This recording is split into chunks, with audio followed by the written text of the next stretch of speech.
So, Black Representative Democratic um lawmaker Sarah Anthony was escorted to state capital Michigan by Black and Latino security as white supremacists were on a militia, and everybody was armed.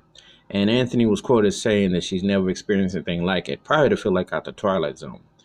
So, the pandemic, however you want to call it, one thing hasn't changed: the racist agenda in America, the neo-Nazi, the whole hate groups have come full circle. Um, and it's reared its ugly head. It's one of them things that you see happening. Um, you see where people are doing what they want, and it's not about bringing the economy or nothing back. It's a white movement, and it's real.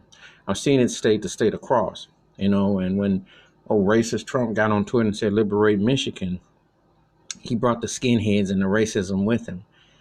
And to see a black woman have to go to be escorted to do her job with Black and Latino security because these white supremacists stand outside is very sickening and sad. However, it's not shocking or surprising. The hate that's there is real, the intent is real, and the way that things come across and what they're said is.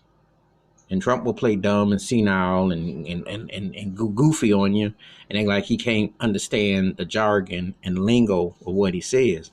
But, you read between the lines, you know exactly what he's saying and how it comes across because it's meant to be as divisive as he's been. He's been a divided person and a vested interest in splitting people up. So when a woman who's well educated and spoken has to be subjected to this reality just for her security, she's doing her job. She didn't ask to be, in a situation of comfort, but you got to come strapped just to go to work. And it takes you back to those George Wallace days in Alabama, what have you. And down south, black students trying to go to school and white people in the background screaming, throwing rocks at them, hurling this and that at them. Or white cops with throwing dogs and water hoses on black people. See, this never gets addressed near enough. I don't want to hear nobody say, that was the 60s I was in. No, it wasn't. Because black folks are American-born citizens.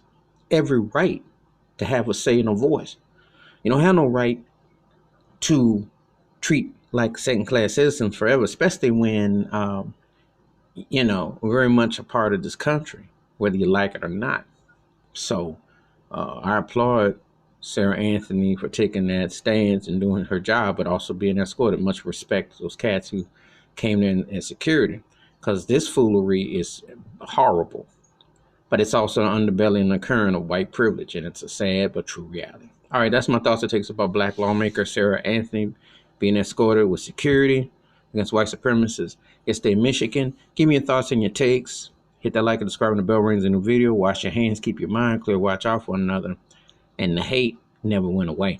Jim Crow still lives. I'm out.